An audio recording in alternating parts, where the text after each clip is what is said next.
Shri Venkateswara gold తాకట్టులో ఉన్న మీ బంగారాన్ని విడిపించి కొనబడును.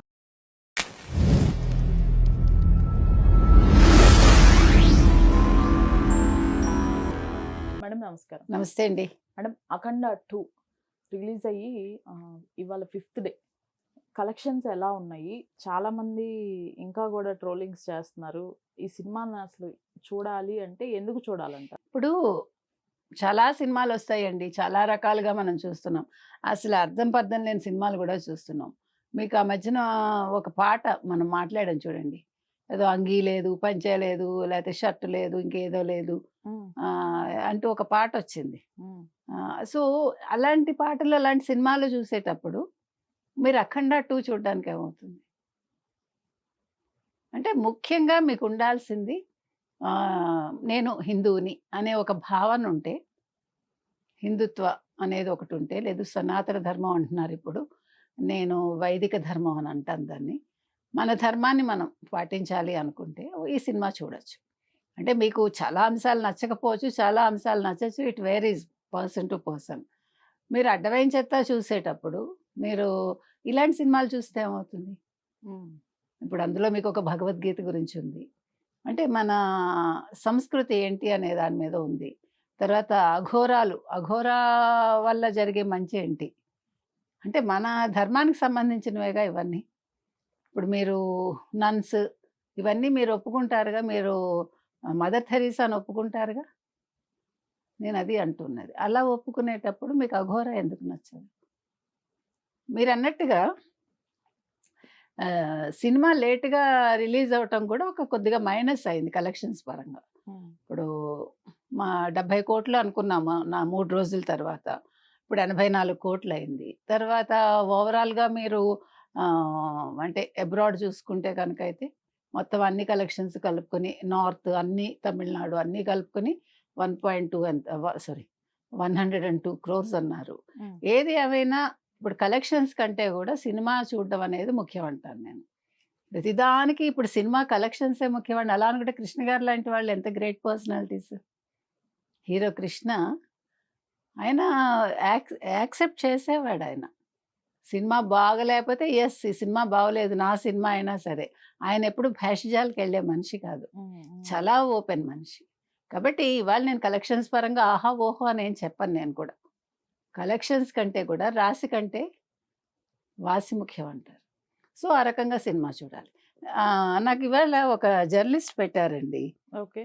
అంటే ఈ సినిమా ఏముంది, ఎందుకు చూడాలి అని ఆయన నెగిటివ్ పాయింట్స్ అంతా చెప్తూ, అంటే ఫారిన్ సినిమాలన్నీ మనం చూస్తాం కదా, ఇప్పుడు కమర్షియల్ సినిమా అయినప్పటికీ విపరీతమైన శృంగార ప్రేరేపిత దృశ్యాలు లేవు, ఒక పాట తప్ప. అనవసరమైన పాత్రలు పెద్దగా లేవు. అసలు హైలైట్ హిందుత్వం, ఇంకా సనాతన ధర్మాన్ని ఒక స్థాయిలో పైకి తీసుకొచ్చిన తీరు. అసలు భగవంతుడు మనకి బలమా బలహీనత అంటే బలహీనతే అనే అభిప్రాయాలు రుద్దుతున్న ఈ రోజుల్లో భగవంతుడే మనల్ని వ్యక్తులుగా, ఒక దేశంగా, సమష్టిగా నిలబెడుతున్న శక్తిగా ప్రపంచానికి చాటి చెప్పిన విధానం నాకు నచ్చింది. సినిమా అంటే ఎంటర్టైన్మెంట్తో పాటుగా దేశభక్తి, దైవభక్తి లాంటివి కూడా బుర్రకెక్కించగలవన్న నా నమ్మకం నిజమనిపించింది. అఘోరాగా బాలకృష్ణ గారు తప్ప మరెవరూ సరిపోలలేరు అనిపించింది. నేను ఏ ఒక్క సినిమా స్టార్కి ప్రత్యేక అభిమానిని కాదు అంటూ రాశారు ఆయన. ఆ పాత్రలో ఉన్నప్పుడు అసలు మన వేదశాస్త్ర పురాణాలు అసలు సరైన సాధన చేస్తే ఎంత శక్తివంతులుగా మనల్ని తయారు చేయగలవని, సరైన భక్తితో భగవదేచ్ఛ దేశ సేవ చేసిన వారి కోసం అవసరమైతే ఆ భగవంతుడే దిగి వస్తాడు అన్న మన నమ్మకం నిజమే అనిపించింది. వస్తాడు కూడా. ఆ మాటకొస్తే అవసరానికి అక్కరకు వచ్చిన ప్రతి వ్యక్తి శివుడే అనిపిస్తుంది. మన భగవద్గీత గ్రంథం కేవలం మనకైతే పారాయణ గ్రంథంగా మిగిలిపోయింది చాలా వరకు. కానీ దానిలో ఉన్న శక్తిని అది చదివి అర్థం చేసుకుని మరీ మనల్ని దెబ్బతీయడానికి మనవాళ్లే చాలు అంటూ విదేశీయులతో గళమెత్తి చెప్పించగల సత్తా బహుశా బోయపాటికి మాత్రమే ఉందేమో. శత్రుదేశాలు, దుష్టశక్తులు అన్నీ కట్టగట్టుకుని వచ్చిన మన దేశభక్తి, దైవభక్తి మాత్రమే వాటిని మట్టు పెట్టగలదని ఖచ్చితంగా చెప్పిన విషయం. మన ఐకమత్యమే మన బలం అనేది స్పష్టంగా చూపించారు. ఫిజిక్స్, కెమిస్ట్రీ, మ్యాథమెటిక్స్, లాజిక్ విషయాలు ముందుగానే చెప్పినట్టు క్వాంటమ్ ఫిజిక్స్, క్వాంటమ్ కంప్యూటింగ్ అంటూ కొత్త ఒరవడి, ప్యారలల్ వరల్డ్స్ అంటున్న కొత్త ఆలోచనలు సినిమాలలో, సీరియళ్లలో బలంగా మన మీద రుద్దుతున్న క్షణం, మనం ఎందుకు భగవంతుడిని నమ్మితే అసాధ్యాన్ని కూడా సుసాధ్యం చేయగల శక్తి వస్తుంది అని నమ్మలేకపోతున్నాం, ఒప్పుకోలేకపోతున్నాం. అంతేకాదు, నాకు తెలిసి ఎందరు ఎన్ని కుట్రలు పన్నినా భారతీయ సనాతన ధర్మాన్ని కాపాడటానికి కొంతమంది యోధులు ఎప్పుడు సిద్ధంగా కాపలా కాస్తూ ఉంటారు. అవసరమైనప్పుడు ఖచ్చితంగా వస్తారంటూ ఒక నమ్మకాన్ని బలపరిచిన అంశం నిజం. Combination of Balakrishna and Boyapati may be exaggerating, still this movie is a trend setter as per me అని రాశారు ఆయన.